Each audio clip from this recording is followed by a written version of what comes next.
There are more of us than We there are now. have everybody that we need here. Yeah. So we're gonna get started. Good evening, I'm Betsy Anderson. I'm a member of the Hopkins School Board, and a constituent in the Hopkins School District, so thank you all so much for being here.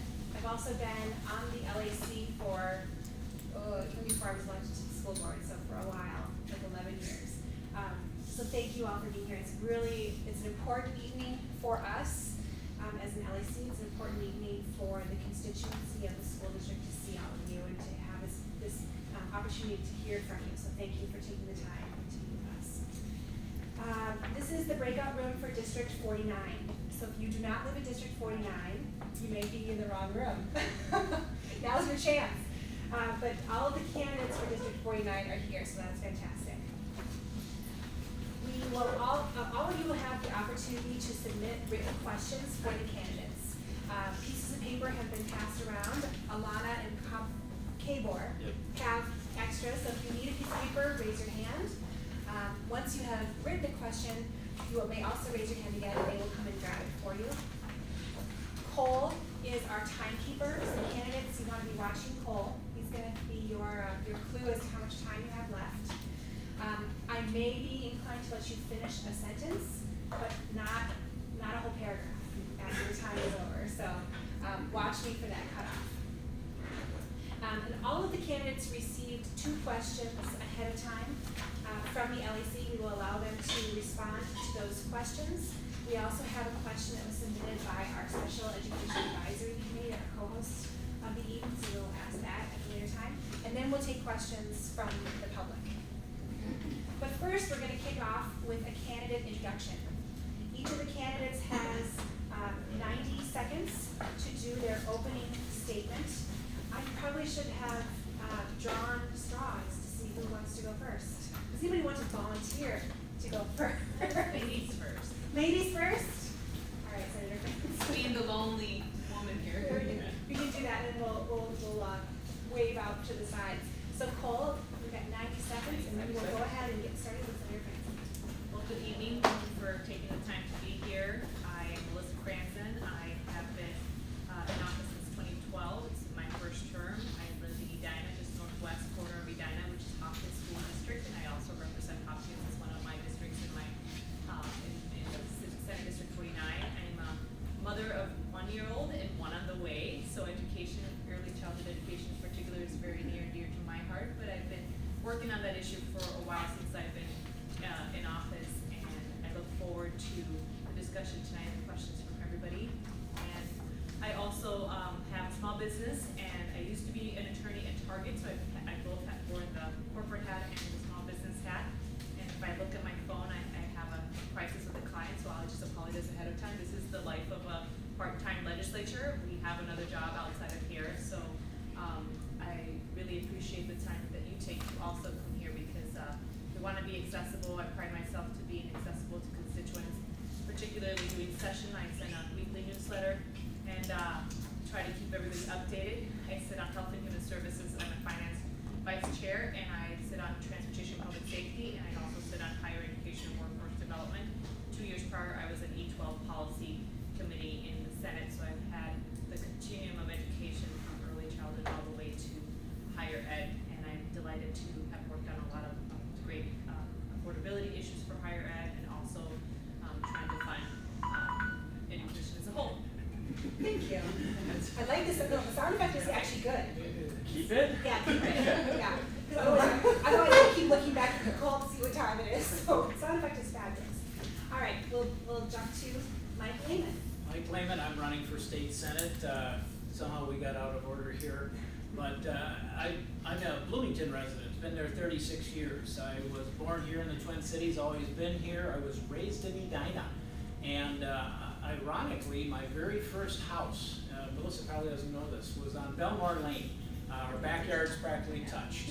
And so when we first moved in, we didn't have children, and I thought, boy, this is odd, Hopkins School District, Edina proper, but I since have understood that it's been accepted and moving along in that regard. I come from a business background. I recently retired in January after being involved with 5 different company setups. and worked for a major wholesaler for 23 years, and recently, as I said, retired. The reason I'm running now is because I have retired. They've been after me for years to run for House, and I just felt it's more than a full-time job. And when you have a full-time job, you can't run a good Senate race. And so now that I've retired, I'm putting full-time effort into it so I can serve the constituents of 49 well. And I do have a passion for education and responsible spending. I'll leave it at that. Thank you, Mr. So Leader. you don't have to do the noise. Max, how do you feel about going next? I feel great. Fabulous, let's do it, let's go for it. All right. Well, guys, my name is Max Reimer. I'm running in District 49B, which is West Bloomington, southern portion of Edina, a little bit of Minnetonka, and a little bit of Eden Prairie. I'm a technology guy, so I'm an entrepreneur. I started a business 3 years ago called Digital Alchemy, which is a full-service web development and digital marketing company. So what we do is we build web-based and mobile applications primarily for small businesses who might have deficiencies within their small business. I'm also the founder of a startup called Bird Dog, which is a commission sharing software. So right now we're going through rounds of funding with that. I'm very passionate about education insofar as making sure that we have a technologically literate group of students coming out of high school. So that actually led me to start something called the Edina Foundation 2 years ago. We're a 501c3 charity organization that gives scholarships to aspiring entrepreneurs graduating from Edina High School. So last year, we had a pair of twins, Max and Mitch, that we were able to give $2,000 to for starting their own lawn service company. And they are both currently attending the University of Minnesota. So tonight, I'm really excited to talk to you all about education and my idea for education, specifically as it relates to Minnesota and how we can improve the achievement gap. That is the biggest part of education that I have, or that I feel strongly about. So, Max Reimer, thank you guys for being here tonight.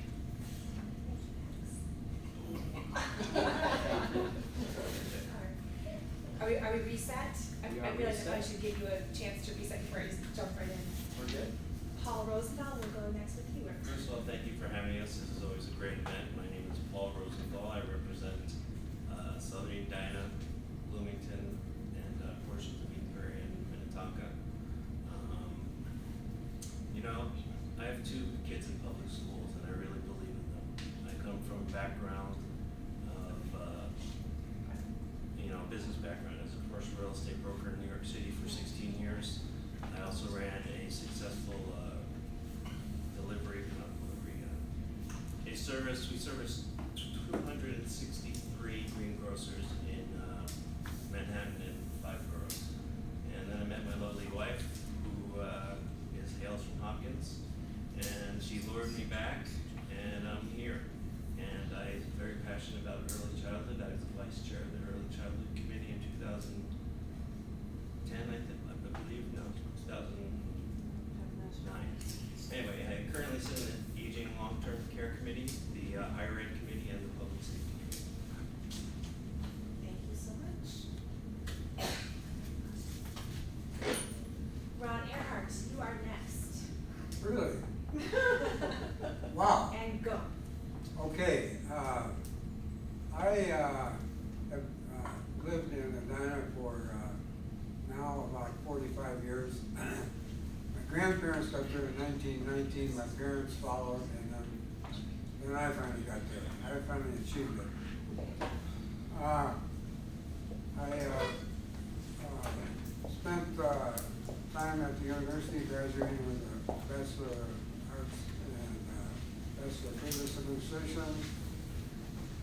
I met my wife married there, and we never had any children because she had 2 miscarriages, and then she had spent 10 years in cancer studying with ovarian. So if you don't see a lot of smiling kids and so forth, pictures that I put out, that's the reason. I spent 30 years in the financial planning business. This is really a second career for me. And I sit on taxes and transportation. Primary number 1 on my hit parade is education, starting with pre-kindergarten and on up through post-secondary and secondary. To my efforts is expertise in the transportation field. I will.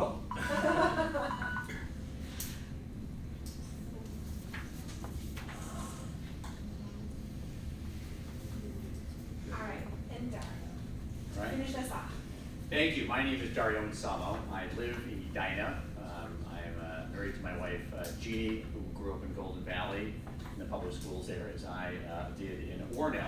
I'm from a blended family, so I came from a family that had 2 kids in private school, 2 in a large public school at Armstrong, and 2 at a small public school in Orono, which is where I attended. So a pretty good diversity of what schools are like. My business background is startup companies, hospitality, and commercial real estate. I've been involved in education, having 3 children, now in the middle schools and 1 in high school at Edina. And the areas that I've spent a lot of time is volunteering in the classroom. I was on the Edina Education Fund Board, which does private initiatives to help things like the Writing Center, technology, some programs like that that are sort of private funded to help people before the boards get a chance to actually fund them. Another group that I've served on the board of and I'm still working with is Edina Give and Go, which is actually working on suburban poverty issues that affect places like Edina and a lot of other communities. So we're working on making sure people have funding for academics, for activities, things like that. So I'm interested in all of those interests, and those are important subjects for me. Thank you. Excellent, all right. Well, the first portion of the meeting is over, so.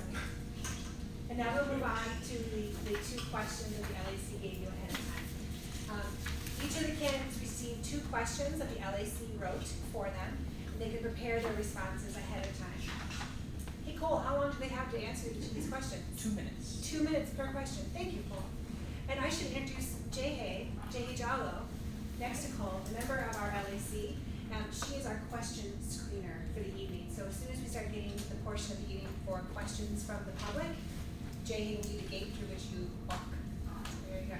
So the first question, we have a little bit of background. The LAC, in coordination with district administrators, crafted the following 2 questions.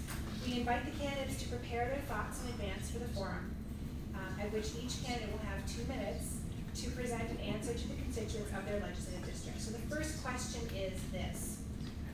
Adequately funding education is a concept virtually every candidate supports.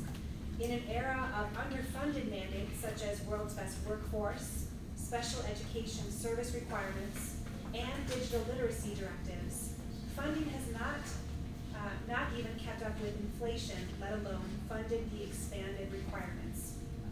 What would you do differently to fully fund public education requirements in Minnesota? And Max, we're gonna start with you, and then we're gonna sweep down, Very good. okay? So you are ready to start whenever you would like, 2 minutes to respond. Okay. So the question is, what would you do differently to fully fund public education requirements in Minnesota? What I really appreciate about the context of this question, looking over it as I prepared, was the specific mention of all of these different requirements that have kind of been imposed on our public schools. So what you all should know about me is I'm a big believer in educational choice. I'm a big believer that parents and at the local level and at the home level should have a say in what kind of school that their children get. Now that said, I do think that public education is incredibly important to this growing society that we have in Minnesota.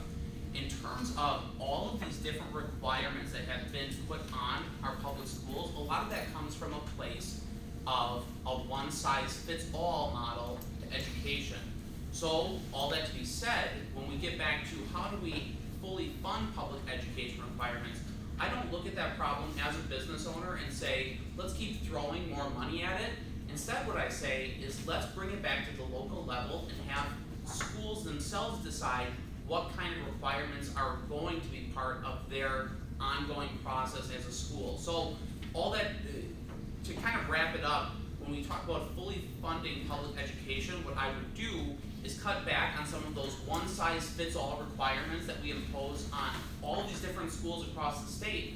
when Hopkins is going to be different than Edina, is going to be different than Bloomington, is going to be different than St. Paul. I would leave a lot of these requirements that we're talking about to the schools specifically so that they can have some cost savings and operate with a better budget in mind. Thank you. Paul, you're next. Thank you.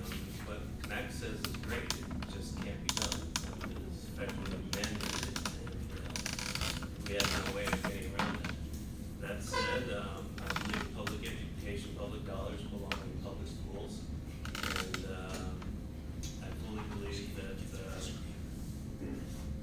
we need to be inclusive and we need to look at this holistically.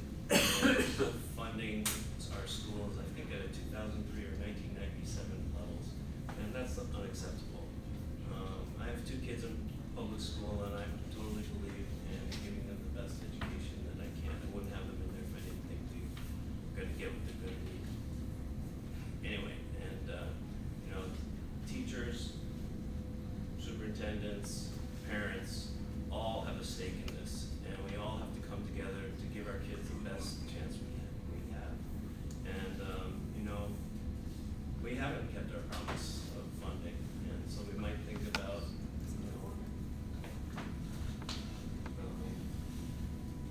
you take the inflation and make the inflator permanent with the formula, or something along those lines, so that we don't get these huge gaps that we're growing and growing and growing and growing, and that we have a sort of flat line in education where educators and teachers and superintendents don't have to guess every year how much money they're going to have to spend and what kind of classes they're going to have because they don't know what money is coming.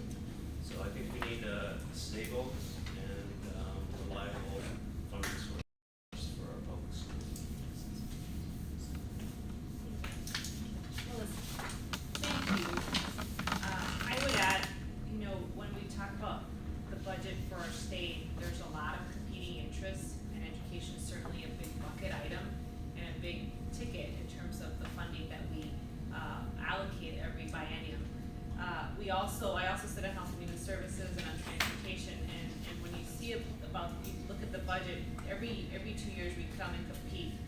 Money for roads, money for Health and Human Services, money for education, and that's the reality that we have in our system of how we allocate funding. So looking at that, education is certainly a priority for our state. It's on our constitution. It's our constitutional mandate. We come in here, 1% formula increase or 2%. Every district comes to us and says we need this extra increase in the formula, and that's roughly about $200 million for every 1% you are asking for from a school district perspective. And every district has a difference of opinions on that. They also have different programs, and we hear about funding all these different programs for schools. So the way we do all this is very ad hoc and very every 2 years, every biennium. We don't necessarily assess what's working and what's not. We do to a certain extent. But when I was at corporate and Target and we were funding projects, for instance, in construction of a Target store, we would have what we call a dashboard where we would assess the financials of the project, and we would either build it or not build it or make decisions based on a tool that would allow us to know where's the best return on our investment, what programs are working, what are not. And we don't have a similar tool for anything in government, and I think we need something like that. But we certainly need to evolve with the times, so we also know that we not only are lacking in transportation funding for schools, and we've lacked not just since 1990, we've been on a trend going down, but we need to find a way that we can really assess from a state standpoint where is the money needed and where can we reallocate money as we are able to assess where is the best results for our children, and we know we're lacking on that. Thank you. Ron? Okay, I forgot to mention my mother was a teacher for 35 years in the Minneapolis school system. I grew up on the north side of Minneapolis, and I went through the public school system all the way up to University of Minnesota. And I also forgot to mention that I served in both parties, 18 years as a moderate Republican, and the last 4 years as a DFL moderate. And I think I got a perspective that when I came to Edina from North Minneapolis, that was refreshing to some of the people under the bubble there. So we, I don't know if you know that term or not, or maybe some of you don't know about Edina, but there is a big bubble that covers up a lot of things. When you talk about, first of all, I don't know how you can divide up the schools and say each one of you pick out your own curriculum and your own this and all that. I think you have to have some uniformity among the school systems so you can measure what's happening at them and so forth and so on. And certainly each school has some individual traits. One's a hornet, one's a wasp, and so forth. But you can't let them run amok, give them their share of the money and let them go, I don't think. In terms of special education, what do you, I'm asking the question now, what is it you do with your federal officials? Because they're the ones that are not holding up their bargain on special ed funding. You can tell me that later, but I'd like to know. So when we're cross funding, it shorts where we actually want that money to go. So what are you doing about that? And the second question I ask, if you don't like the mandates, which mandates don't you like? So be specific so maybe we can do something with it. Thank you.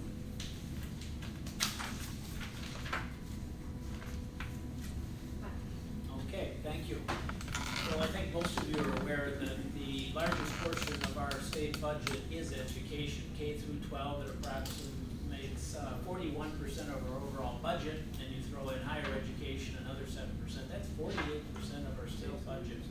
At the same token, the question about adequately funding education virtually every candidate supports.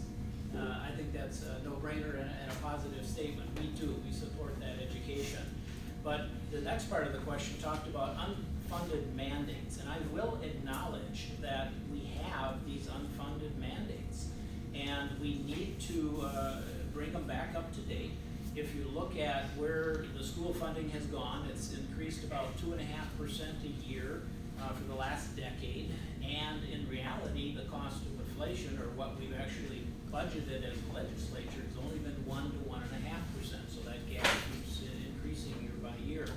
So first of all, no more unfunded mandates is the way I would say we have to do. That's unreasonable expectation upon our school districts. And secondly, I think we have to get the input from the school districts themselves as to what challenges they face. There are no two school districts alike. Hopkins has its challenges with its makeup, as well as Minnetonka or Edina or Bloomington. They're all unique. And so I think somebody said a one-size-fits-all may be a way to head, but I'm not in agreement with that. I think each one has to be unique. The teachers, the administrators, and the other people involved have to come up with what they need, and the legislature has to meet these needs, because the whole future of our society is based on proper education and making sure as they go from grade to grade that when they graduate they are capable of meeting the needs of businesses and normal math, science, reading, writing. Thank you.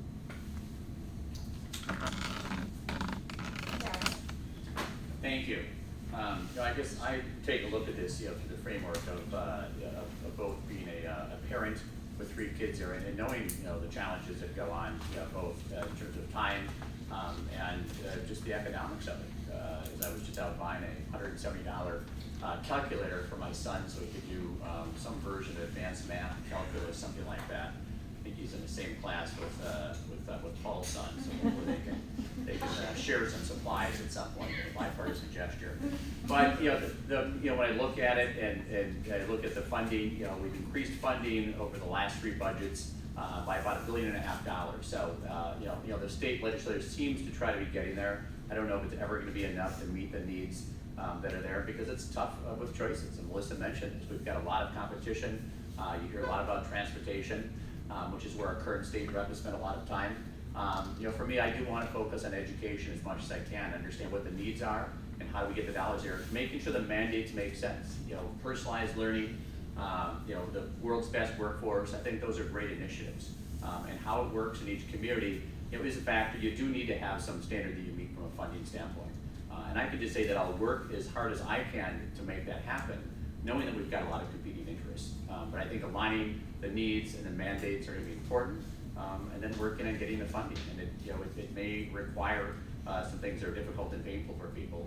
But between health and human services and transportation and education, that's our budget. So it's a challenge. We do need to fund it. Thank you.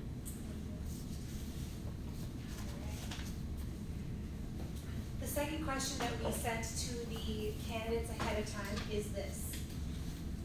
In the last decade, our general education per pupil increases have lagged inflation according to CPI.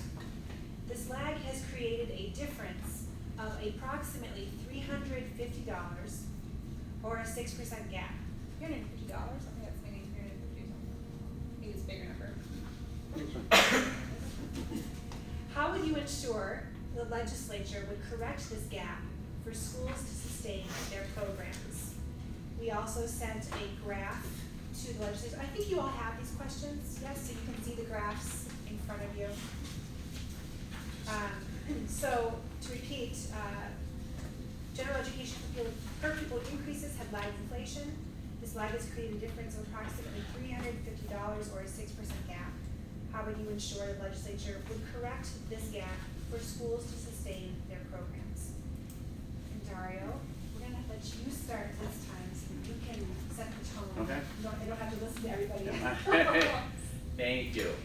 Well, I guess it's a similar, a different question in terms of how you're going to sort of meet that. I guess I go back and I sort of look at what other things we try to fund in the education area. I know that the governor has pushed and other people, the universal pre-K program, and that's about $350 million out there in itself too. And as much as I think pre-K is important, like a lot of things, it's what can we afford, how do we go about it. I'm a bigger fan of finding other ways to do that, and if we're looking to raise money, yes, trying to bridge that gap makes sense. But going after some new programs and ideas, are going to make it really difficult and challenging. So, but it's going to be raising money and take it from someplace else. I mean, raising taxes is going to be too tough to do. In Edina and maybe in Hopkins and Minnetonka, I'm more familiar with Edina. They do have operating levy budgets and ways to go about doing it. That may be what the Southwest Metro can do. I don't know how they're going to do it in Minneapolis, St. Paul, but that's another option here in the Southwest Metro. Thank you. Right down the line? We're gonna go right down the line, Mike, thank you. Okay, thank you. The general fund, as I've mentioned already, is a big portion of the budget. However, the state only funds about 70% of educational needs. It's probably a little under that, but on the average, it's about 70%.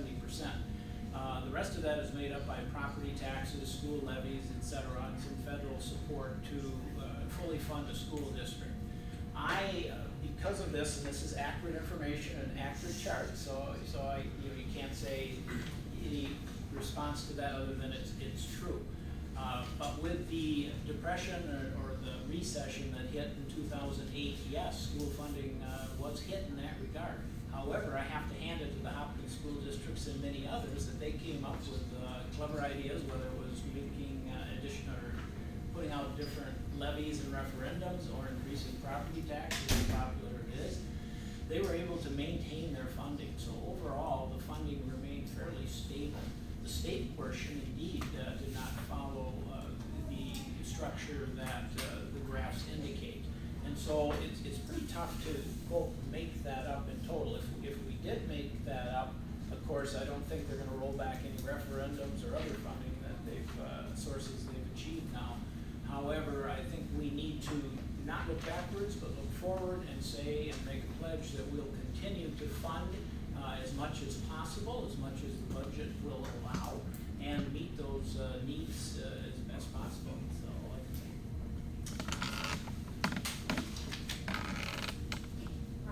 So, During the Flunky administration, there was a deficit that borrowed from the schools. School funding was delayed. About $2.4 billion at its peak.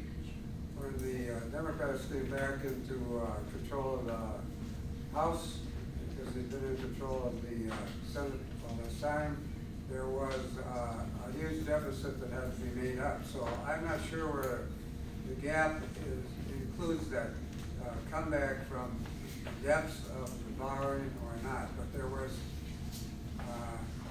that was paid back in 2013, the balance of the borrowing.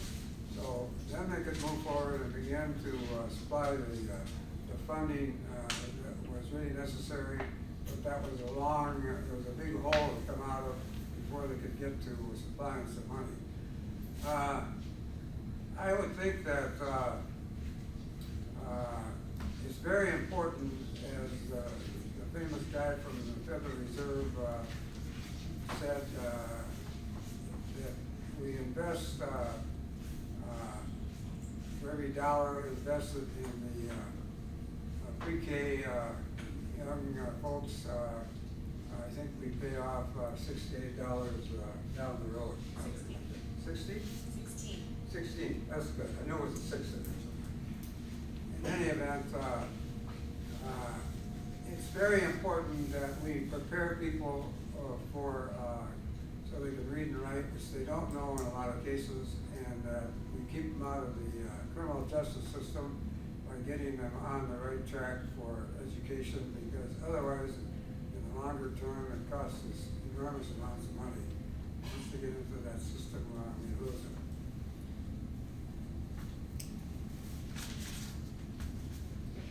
I'm just going to do a quick pause and point out Alana and Kabor again, that if anybody wants a piece of paper for questions, that they have them, so you can raise your hand and they'll come and bring them to you. Or if you have a question that's ready to be submitted, you can also raise your hand and they will come and grab it from you.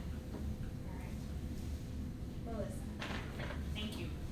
Well, I was also going to mention what Representative Earhart mentioned in your question. You have a lag created in this funding, and it really was a policy choice. It was a cut back in the times where you're referencing your sheet. And this was the lag in the economy. We had the worst economic crisis in our lifetime, and there were decisions made to shift money in the state budget, and it was the budget was balanced. The state budget was balanced on the back of our kids, and that was a policy choice. In 2012, when I was elected, the policy choice was different. It was to pay back that shift, and to the tune of over $2 billion, and we did that.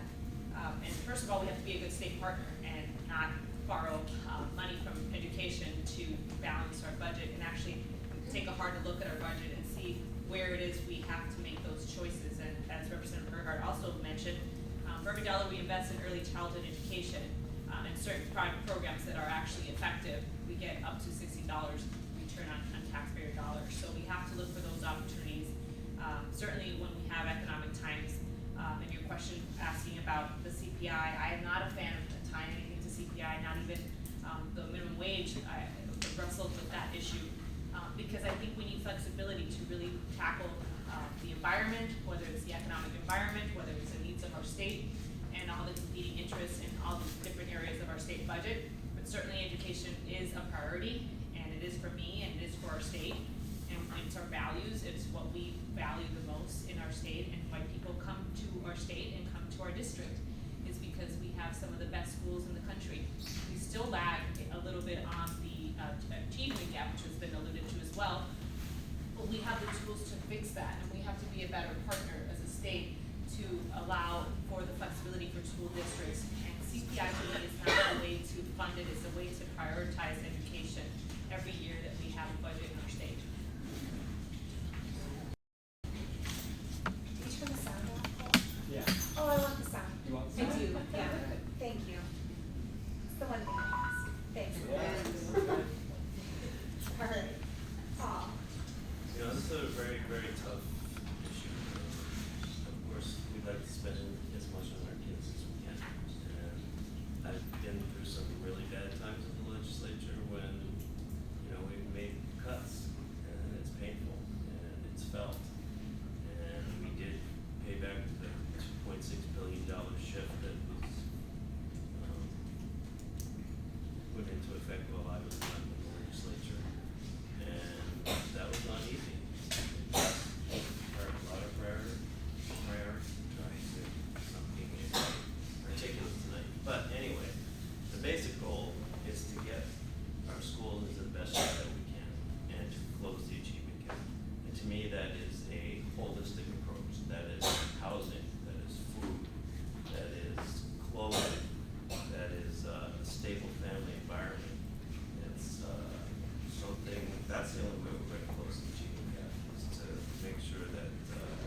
Okay, very good.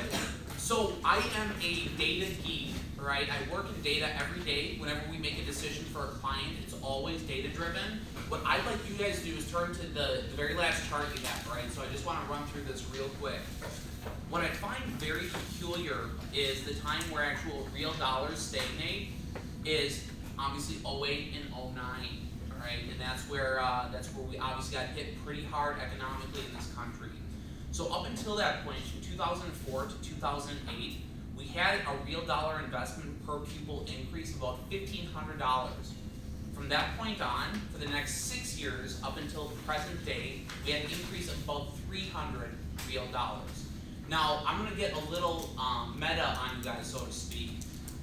I don't think that this is directly because of any kind of school decision that we made, but it is an indictment on the recovery that we're experiencing.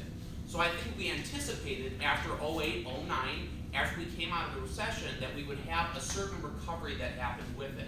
Now, I tend to believe, especially in Minnesota, that recovery has been a little bit slower than we would have imagined.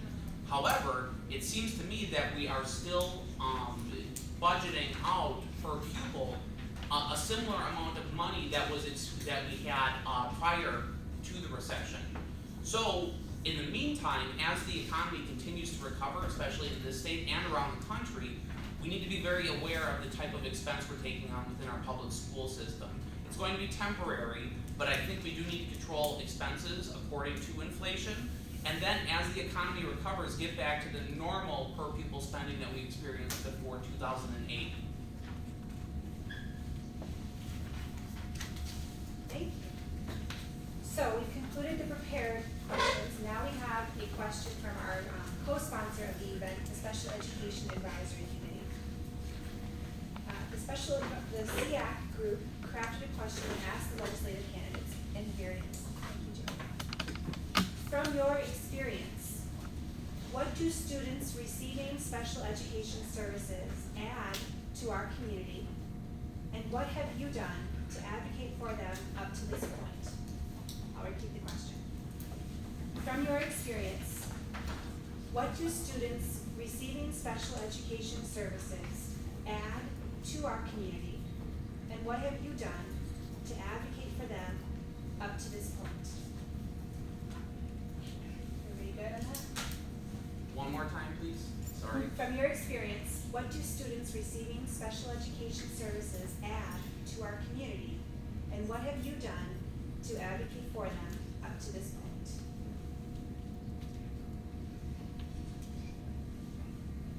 Melissa, we're gonna start with you, and gentlemen, we're gonna fan out, okay? So you don't know who I'm gonna call on next, okay, but Melissa, you're gonna kick us off. Great, thank you for the question. Students receiving special education services are in every community, and no community can be said that doesn't have special education services needs in their districts. And from a financial standpoint, that's a separate question, but the question you're asking is, how do they add to our community?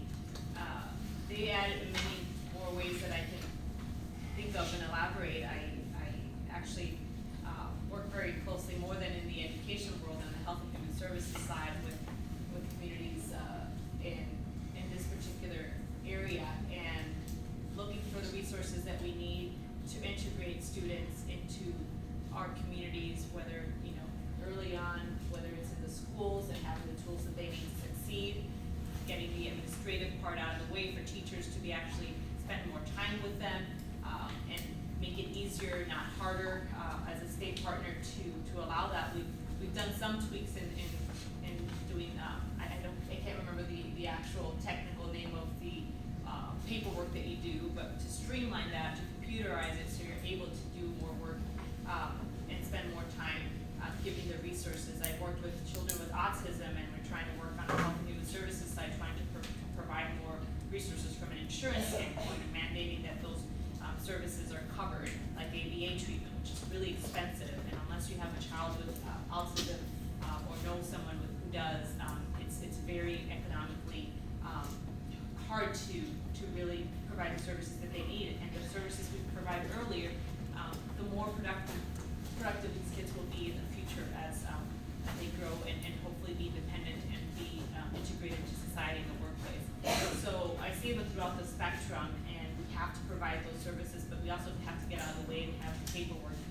minutia get out of the way to be able to provide the services we know we can provide, and cost shouldn't be a barrier to that, and I'd love to continue to work on those issues. Ron, you are next. As I walked through the city this summer, there were a number of people that were mentioning the need for more funding for special ed. But there also were some parents that were pretty edgy about the amount of money that some of the special needs people were receiving, and the problems in the classroom where they are being cared for. That some of these folks were having to have at least probably full-time aides with them all day, and that was a tremendous expense, and it was also disrupting the classroom. So I didn't know what to say to that, because I'm not that familiar with the program, and I know that mainstreaming has been the order of the day for a long time, but how far do we go with that, I don't know. But I certainly know that we need the proper funding for this phase of our educational process, and that's just the question. How do we get some more money out of the feds, and how much more can the state put into it?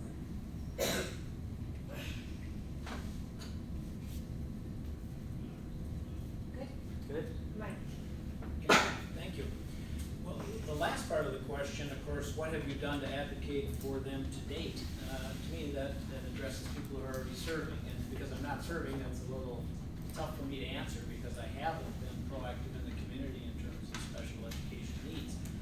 However, the first part of the question, what does special education, add to the community? Everyone here has unique talents, and some of you may have been challenged in your upbringing, your education with special needs that may or may not have been met, seeing as how some of us are a little more mature than others. It's being recognized much more. I think that's positive. I think we also, as maybe Ron was alluding to a little bit, have to cautiously approach that in terms of what does it do to the rest of the people in the classroom too.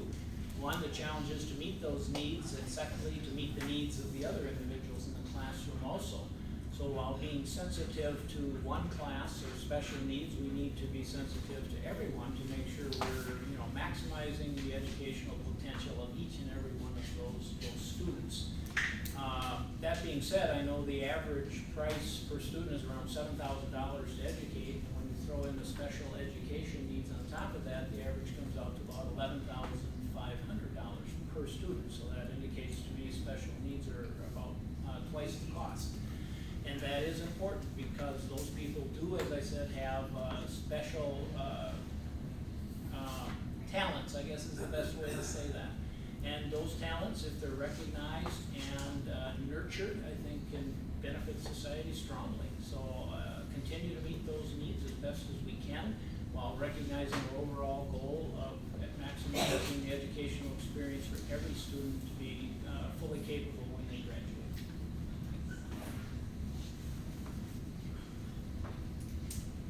Don't get nervous, I'm jumping over you. I'm not forgetting about you. Okay. So we're gonna go to Max next. A little Boolean rotation or something I'm like trying to that keep it going on interesting there. over here. Okay. Well, this is a subject that does hit home for me, being somebody who was diagnosed with ADD at it was right around 6 years old.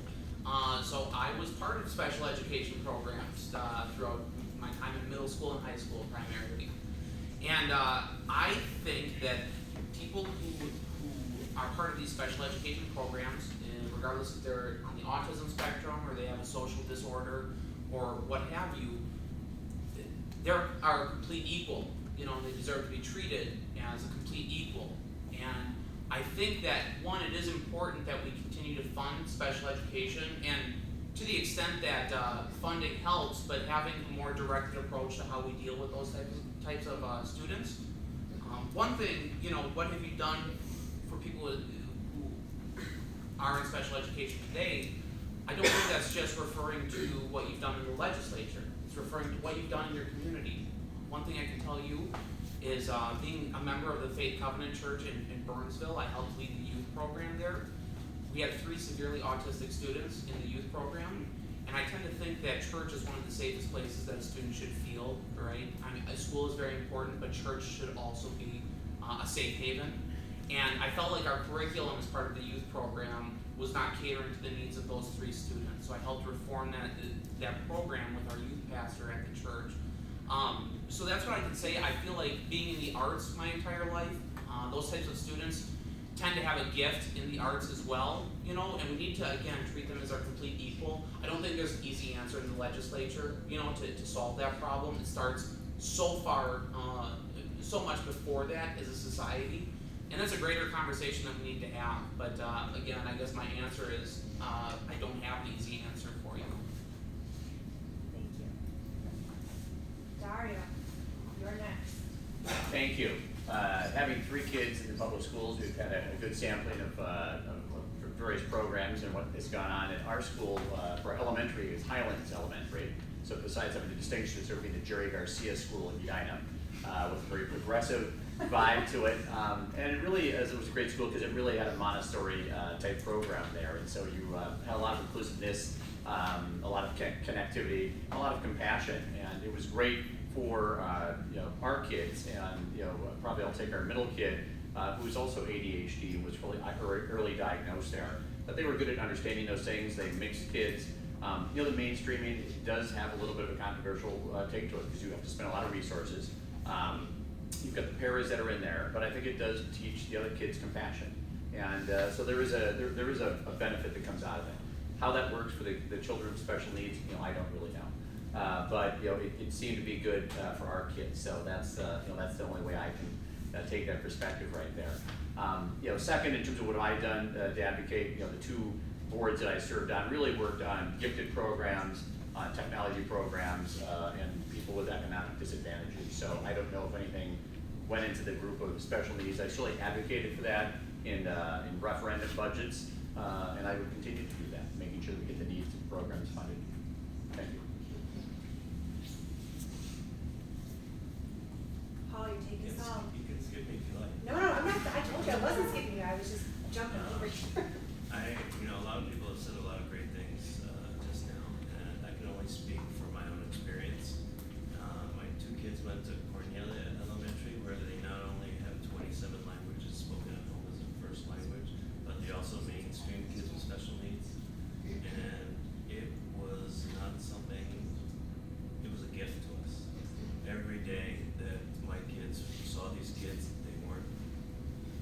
they weren't strange, they weren't in a wheelchair, they were just Jerry or Jill or Mike or Harry.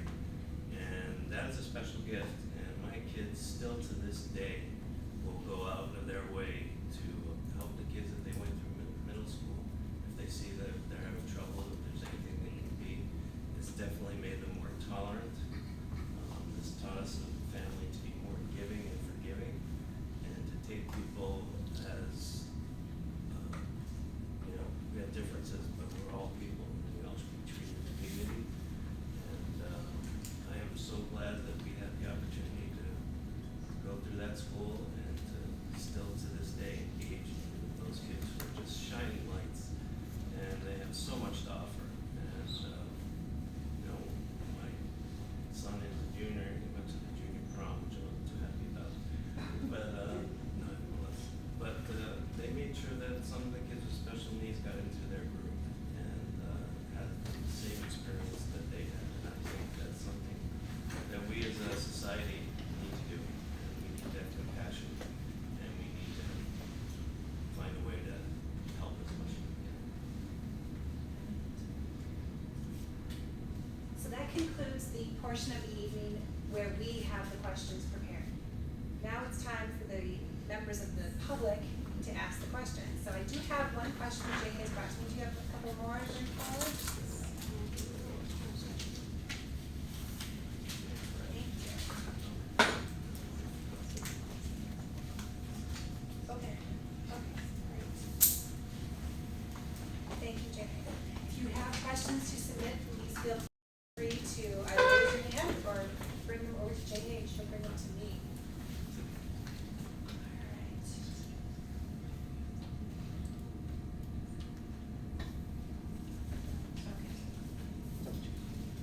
So let's set before you. You've got a teacher who doesn't jive well with your kid. It's not a good fit. And the principal of the building says there's nothing that can be done because there's tenure law. What are your thoughts as to performance-based evaluations for educators as opposed to length of service, aka tenure? Should I repeat it? I kind of made it up as I was going. I don't know if I can repeat it word for word. Sure. What are your thoughts as to performance-based evaluations for educators as opposed to length of service, aka the tenure law?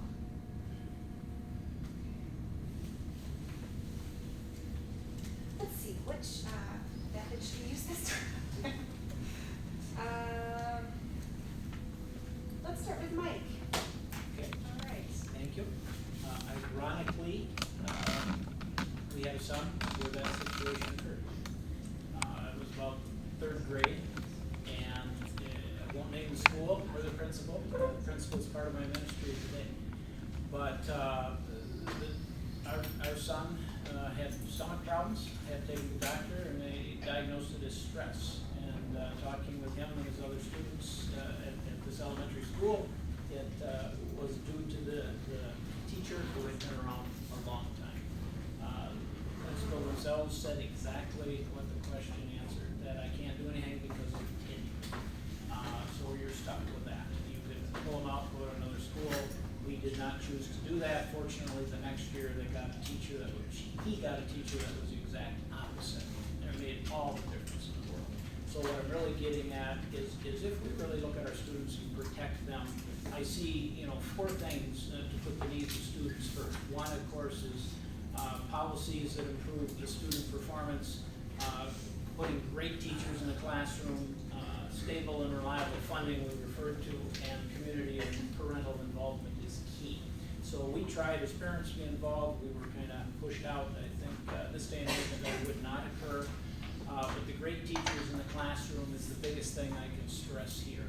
And that comes down to performance and evaluation by carefully looking at the capabilities of the teacher and not at all basing it on tenure. Tenure, to me, I'm sorry, it means nothing, and in a private business or even in government and or teaching, it should be based on how effective they are and we giving assistance to these teachers if they need encouragement, but not leaving them in harmful situations like that, which can, and I've experienced it, harm a child possibly for life. We were fortunate we did not do that. Melissa. Thank you. Well, this issue, I come from private sector again, and performance of course matters, and certainly the longer you've done a job, the better you assume you're gonna get at it, unless you're in the wrong field. So I think both are very important, and they are important in the private sector, in the public sector, and in schools. And the conversations I've had with school districts across the state is that performance does matter, has been integrated in many of the evaluations. There's a new teacher evaluation law that came to be, and we are not fully funding it, no surprise there, but certainly we need to be a good state partner in making sure that give teachers and school districts the tools to keep the best, the brightest, and not necessarily rely on tenure. Tenure is important. I don't think it should go away. So I certainly support having both of these important metrics part of our evaluation. Again, when you have someone who's been a teacher for 30 years and someone's coming in new, we want to make sure we keep that institutional knowledge, but at the same time know that we also have to keep up with the demands of any workplace. So I'm not opposed to including both measures, and I've had the conversations with many districts. So the idea that performance doesn't matter or it's not used in teacher evaluation is inaccurate.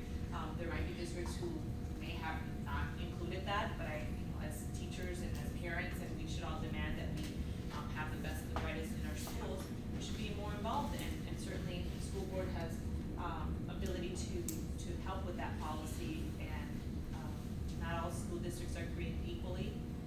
Should we go in that direction? Again, I think we have to see how the teacher evaluation law plays out, but I'm not opposed to using performance, and I can bet you many, if not most, the majority of our districts do, and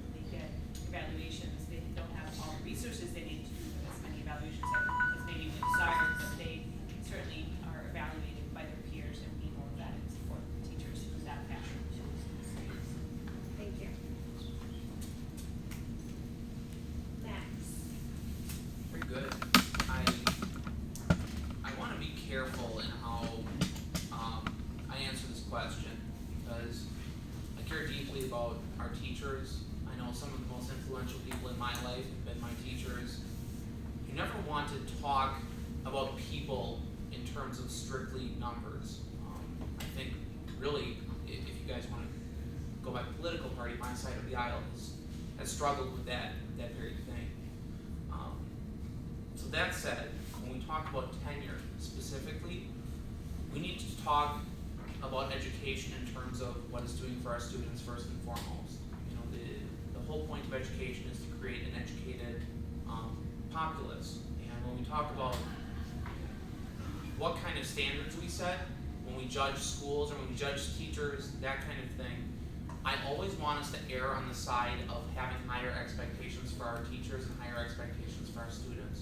So having a tenure law, I think, does create a certain complacency once in a while that we want to avoid. When we talk about the private sector, people are judged by a certain set of standards that if they don't meet those standards, you don't continue working there. And education, I think, has actually filled a role that it wasn't meant to fill originally. Same with our police force, frankly, because a lot of this starts at the home level. So when we talk about legislation, I'm more concerned about what can we do for the family unit to provide a good baseline so when they go to school, we're not expecting our teachers to be parents. You know, I think that's a huge problem in our society today. And I think that's a big tipping point when we talk about tenure laws, when we talk about expectations of our teachers. When we talk about that kind of thing, we're not taking into account teachers today are doing so much more than teachers of yesterday did, right? And that's a huge problem, and it's a complex one. But all that to be said, I am not in favor of strict tenure laws, and I am in favor of having high expectations with our performance standards. Paul. It is a interesting topic, and I sort of fall on the lines of Senator Franzen, where I think both metrics need to be looked at. There's a huge amount of talent out there. Some of it's been around for a long time, some of it's brand new. We need to make sure that we grab the best talent for our schools and get them in place for our kids. And there is a way to get a teacher who's underperforming but has tenure out of the school system. And I fully support that, and I've seen it happen, and it should happen. That being said, I also know that there's young teachers who want to learn from the experiences of the older teachers, tenured teachers, and I don't think the QCOM is something that has worked very well in our schools, and it incentivized our teachers to learn and be better stewards in their classroom. And I think Max is right too. I think we were asking teachers to do more today than we ever have before, and their day doesn't end at 3:30 or 3:40, and it certainly doesn't start at 8 o'clock or 7:30 or when they get to school. So I think we have to be cognizant of how our kids are doing and the type of education they're receiving, but we have to be careful that we have both qualified and vibrant teachers and atmosphere for our kids.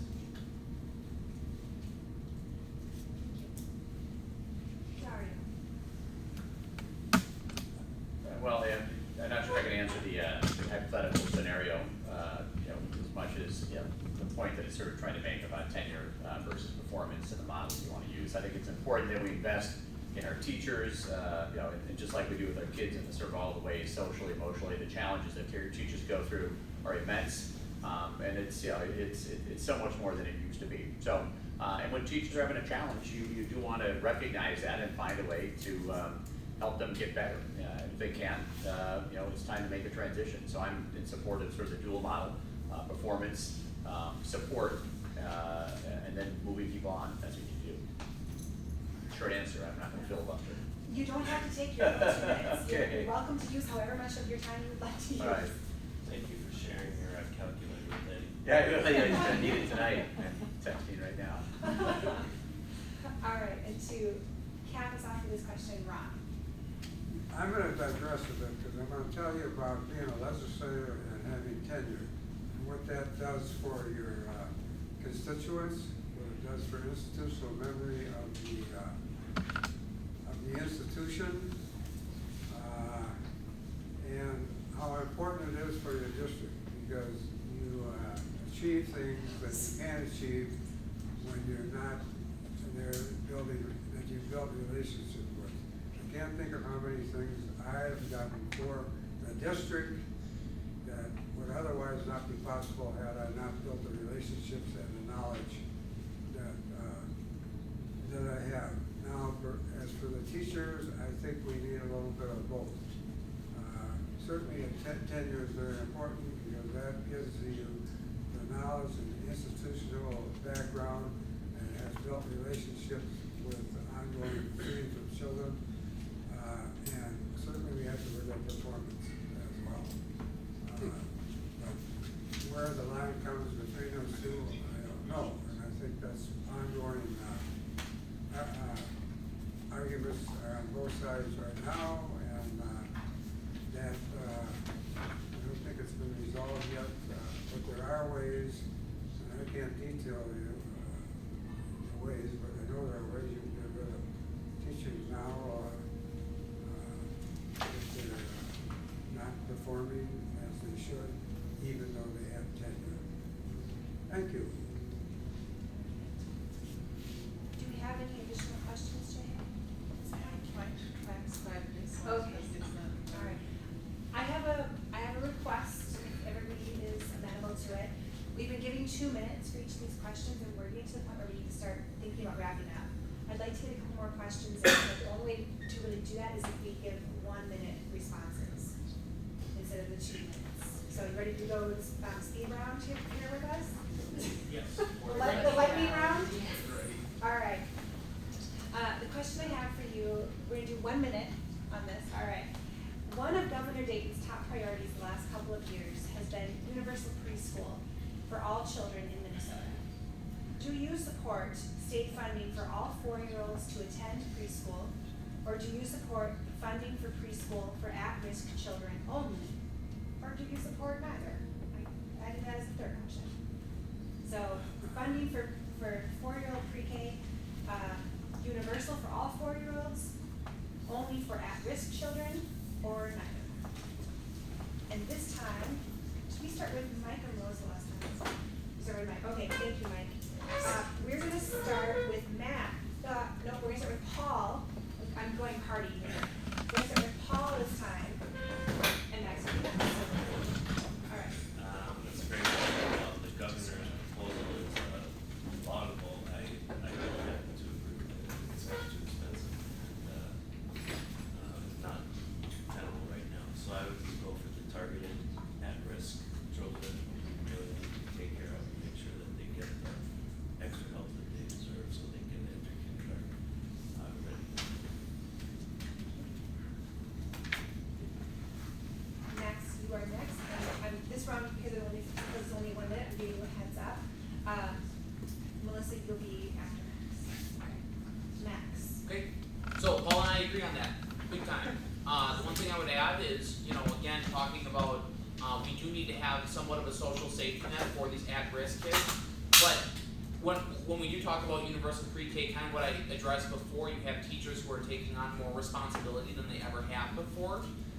I think that when we start to condition kids at a younger and younger age, that teachers are going to fulfill a larger role in your life, I think that's an issue. So the one thing I would add is I completely agree with Paul on this topic. I do think it is too expensive.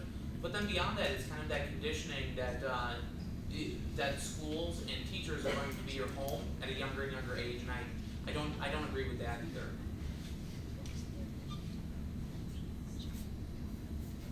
Mike, you're gonna be after Melissa. Okay. Melissa. Thank you. Well, I support none of the above. I actually support both options, and I've been a co-author of early childhood scholarships as well as co-author of the all-day preschool proposal. I am someone who thinks it's gonna take phases to get to what we need into in terms of early childhood education. I don't think all-day preschool for 4-year-olds and universal preschool is gonna happen overnight, but I do support early childhood funding, so I wanna have that discussion about these important bills, and I certainly am advocating for targeted approach, and it's gonna be a mixed delivery system. It's gonna be, some of it's gonna be given by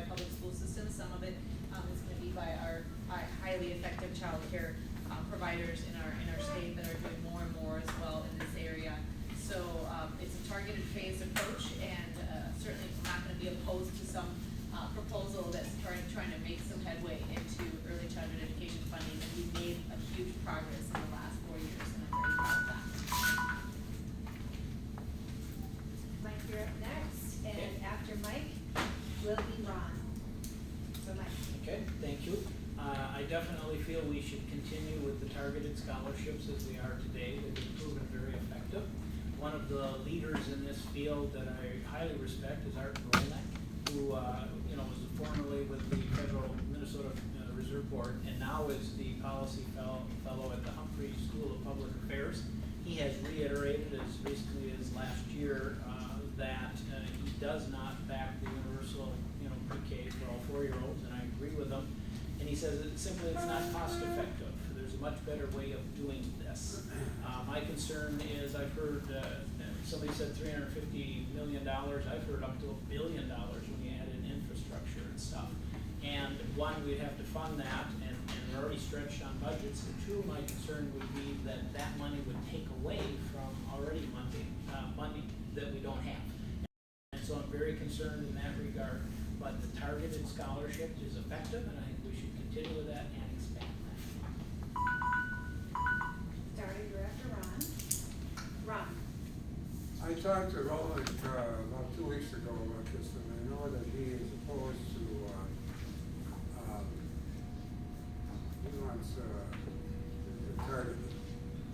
I think the problem with targeting, and we started down that road, but there are so many, I think I read 31,000 folks could be eligible for it, but we're nowhere near satisfying that size of spectrum of people, of kids. And the pushback that I've heard from a lot of school administrators and so forth, that they don't have the capacity to handle universal. They would need more space, more teachers, and so forth. So I think that's a consideration. But we're going in the right direction, and maybe we can keep adding on every year to those that qualify. Daria. I think it'd be wonderful if we could pay for all these things, and that seems to be the big challenge. Having had 3 kids that started out, we ended up, paying for them to do pre-K, and we paid for them to do all-day kindergarten. They said that most of these things were just basically ways to help, kind of parents adjust and kids, have a better activity that kind of leveled out by about 3rd grade. I know in our community, people wouldn't like to have that. They like their private option choices. Maybe they can afford that. It makes it easier.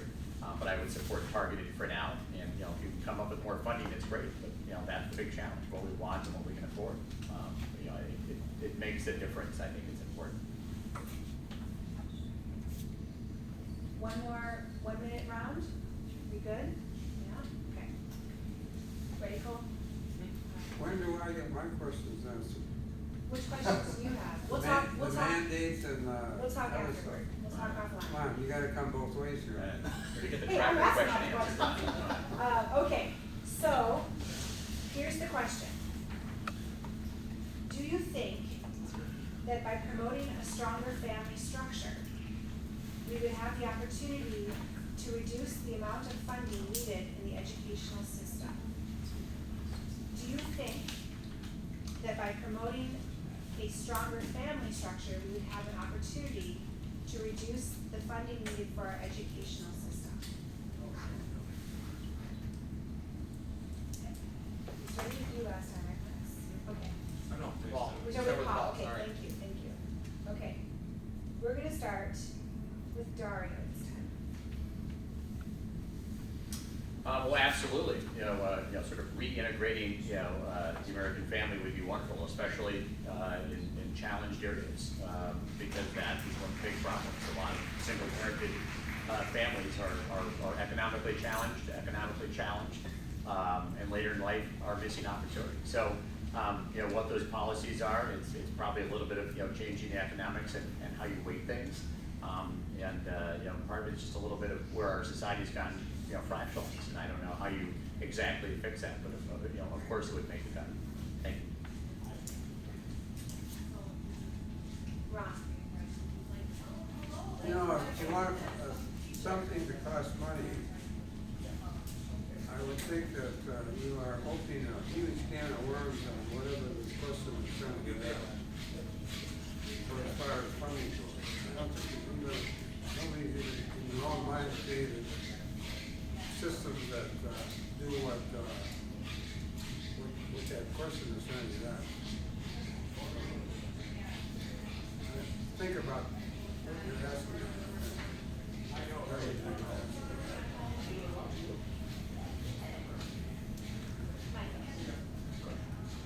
It is a tough question, but I would have to agree with Dario. It would have a positive impact. I think a lot of the studies show that when the family structure breaks down, there's more challenges, whether it's simply because the one parent, I'm assuming in this case, is left, has more challenges because they've got to work and they can't spend the time with their children. I think the greatest success is when a family structure is together to support education, and you have better results when they can devote that time to their child and be involved in the classroom and with the teachers. I think the teachers would have an easier time if they could count on the parents and a strong family structure. And so, yes, I think it would have an impact on it. Actually reduce funding, I think it would prevent from having to raise a lot more money, because I don't think any of our school districts want to reduce their funding. Melissa? I would say, promoting a stronger family structure, absolutely. We have to provide the resources for that, and government has a role in that. For instance, we have an environment where childcare is one of the most expensive in our country. We're the third most expensive place for childcare, $900 on average for a family. And that's unsustainable for working families. So they have to decide whether they're going to be able to pay a good quality care for their child or go to work.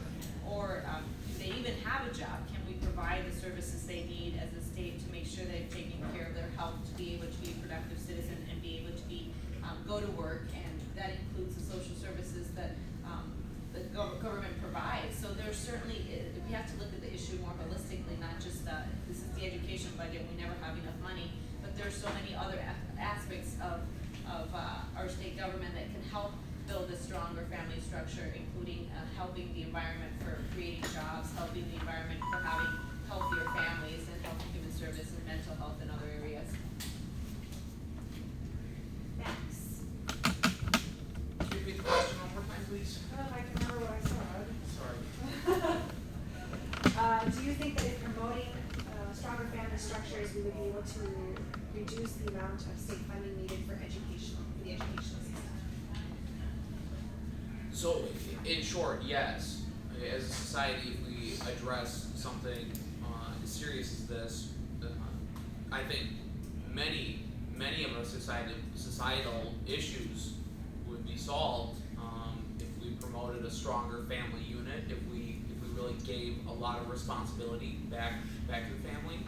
Now, I don't know if that is something our state or federal government can do. Promoting the family unit is something that's learned throughout history, So, is it the government's responsibility to promote the family unit? I can't say that it is, but the family unit is the most important building block of our society. So, chicken before the egg. And Paul? This question has nothing to do with the legislature. I agree. The better off your family is, the better, more stable environment you have. I come from a divorced family, and that's not easy. There's a lot of single parents out there who have to work and provide childcare for their children. There's couples out there who are together that both parents have to work, and it's something that, would I like to see families stay together and have the things they need to do to their kids? Absolutely. Is that the reality out there? No, it's not. And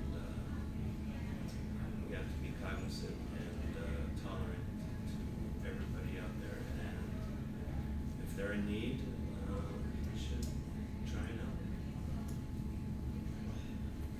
gonna do one more 1-minute question, and then we're gonna do closing statements. Okay? We ready for one more round of oneers? Okay. This question is, do you support vouchers or expanded taxpayer subsidies for non-public schools? Do you support vouchers or expanded taxpayer subsidies for non-public schools? We started with, who did we start with last time? Dario. We started with Dario last time, okay. And we started with Paul, right? Okay, so we're gonna start with Mike.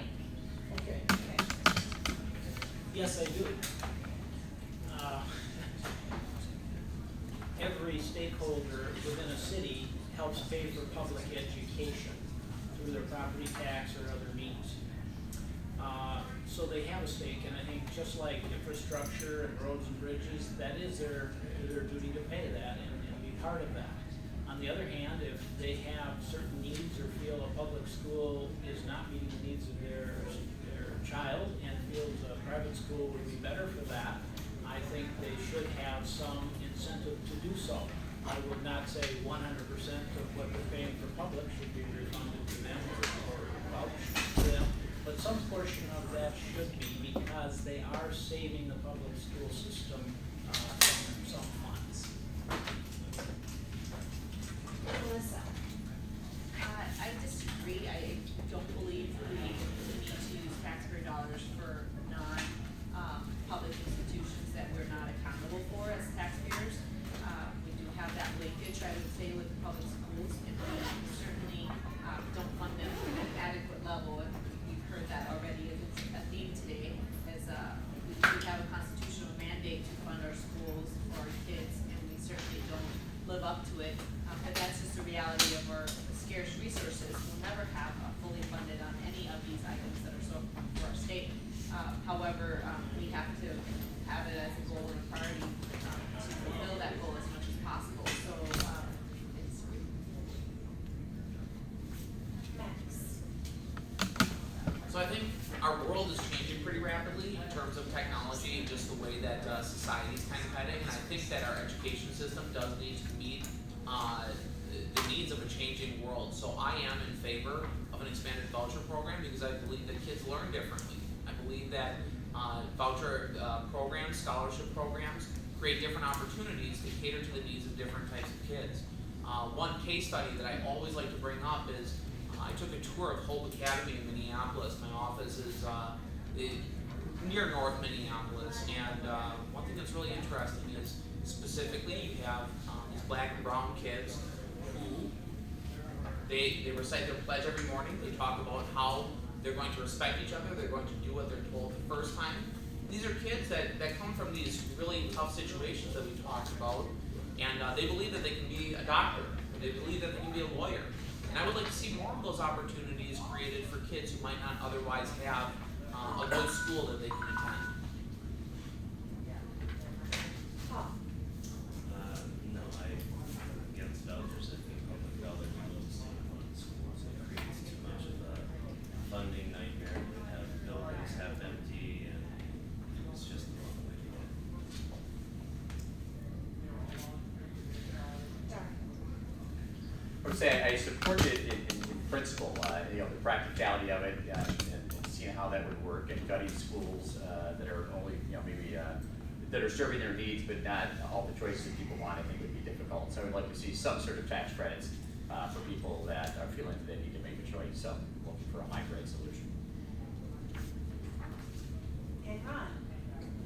Thomas Jefferson, third president of the United States, established the wall between church and state in a letter to the Baptist ministers at Danbury, I think, during his term.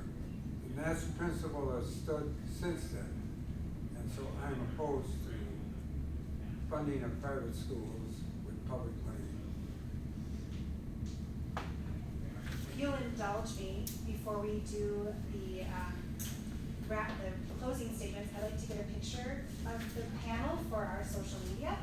Not unless you answer my question. I'll answer your question, Sarah. You finally after, I'll get you your What do answer. you mean? It should be, that should be a principle. There you go. Just smile.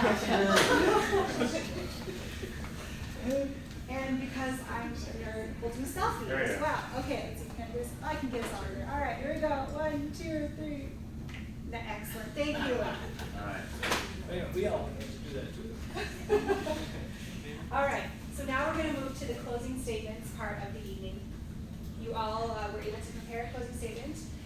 We have 90 seconds for our closing remarks. And let's see here.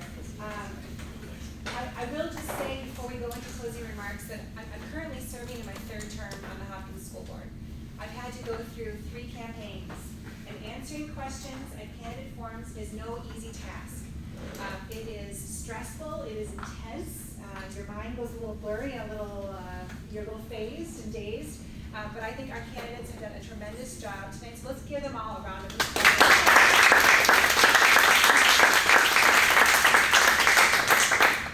So we're going to move into closing remarks. We're ready with our time. Thank you all. Dario, why don't you kick us off? 90 seconds, closing remark. Excellent.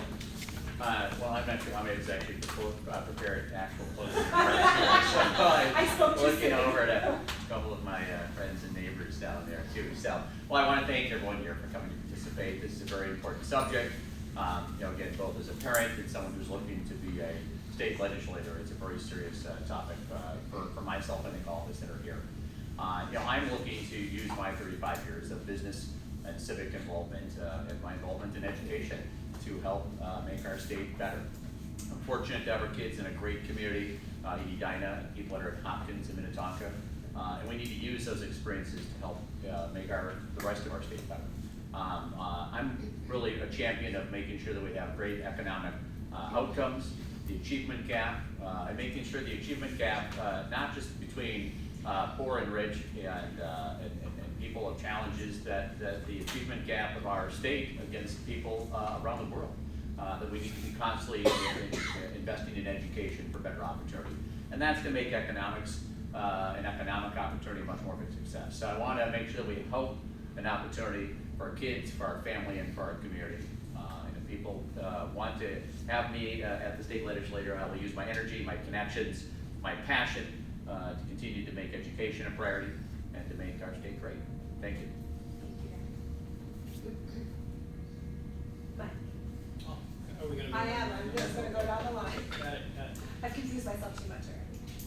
One of the things we glossed over a little bit is special education, laws and funding, which were driven by the federal government way back in 1975. At that time, the federal government promised about 40% funding for special education needs. That is currently down to about 10%. And the school districts have been challenged to come up with that because the federal government in turn did not say, well, you don't have to do these special education needs anymore. So we need to encourage our federal legislatures to come up with more funding for the school districts and get back on their promises too, not just the state in that regard. And then Minnesota has mandated several things above the federal level too, which costs us money. So I think we need to be very cautious there and either stick to the federal levels and not add burdens on top of our school districts. I heard the comment that we need to not separate public dollars from private dollars or something. And that mentality bothers me a bit because I'm of the impression that all public dollars come from us, the taxpayers. And so we represent the people here and must spend those public dollars or the taxpayers' dollars as effectively as possible. So in that regard, summarizing my attitude towards education is we need to involve the stakeholders as much as possible. The teachers, the parents, the business leaders, and definitely the school boards, and make it as effective as possible from their standpoint. Ron. We started this thing kind of on the lower scales, pre-K. And I think that's extremely important that we advance that cause to get people ready for the next level of K through 12. And what we have to do about funding for K through 12 is, yes, get it back to where it should be and then continue to advance the dollars going to K-12 as inflationary, as an inflationary necessity. And and nobody mentioned the fact that we're letting people go to college and end up with 30,000 is the average at Minnesota, and state schools, which should be the most amenable to some kind of education for those that want to do post-secondary. And we've got to find a way, and we're working on that, of funding those who are, we just increased grants for K-12, which I voted for in the last session by a fair amount. And that's an absolute necessity, because kids getting out of school, or young people getting out of school with $30+ thousand are not going to be good for society. They can't buy a house, get married, have kids, and go on with society. Thank you, Ron. Melissa? Thank you for having this forum, and I want to thank you for being on the school board, because serving in this capacity is hugely important. I wouldn't be here in my situation and being a representative of your voices had it not been for also for the education that I received growing up and the sacrifices my parents made to give me the best education possible. So it's a very personal issue to me, and it's a very complex issue now that I'm in the weeds, learning more from all of you, from school boards, from school districts that we represent, trying to make the best decisions we can at the state level to continue to support a robust and comprehensive and effective system for our state where we are all able to succeed. As a new mother, in 2012 when I ran, I wasn't, and it was still near and dear to my heart, especially early childhood education. So I will be living this, and it certainly has a different perspective, but I'm more personally attached to the issues from childcare all the way through higher ed. And those are important decisions that we need to make for our state, not only for our children, but the next generation. And we certainly need to prioritize education every single budget year, which we're coming up on a budget year. I just want to thank everybody for giving me not only the education on these subjects, a lot of you are the experts, not us as legislators who tackle many issues, but to carry your voice and to be able to be trusted to make the best decisions for our state and for our community, for our districts. And so thank you for being here tonight. Thank you. Tom? First of all, thank you for having us. This is always a great event. I feel like huge loss having Representative Seltzer not be here this round. She had a bill, House File 2333 last session, that addressed a lot of what we've been talking about tonight. And you know, we all agree that education is one of the most important things from early childhood through college.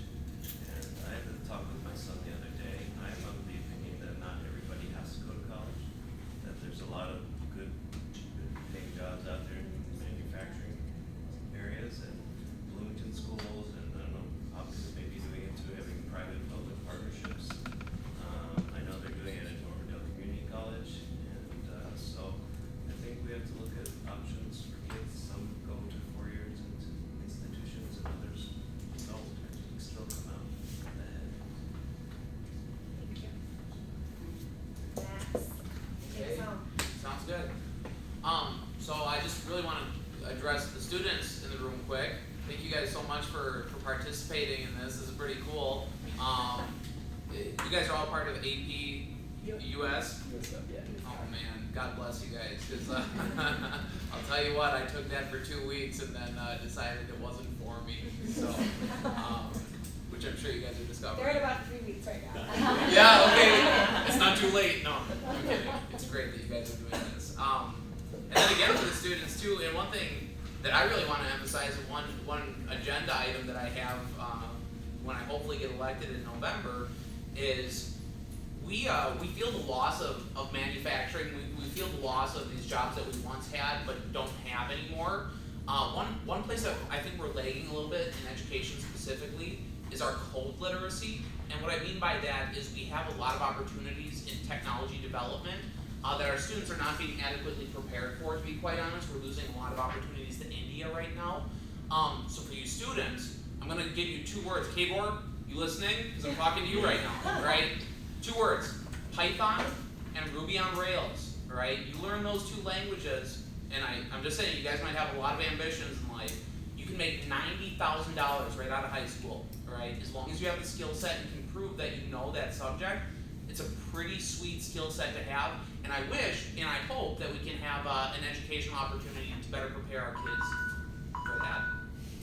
Alright, great. Well, let's thank the candidates again.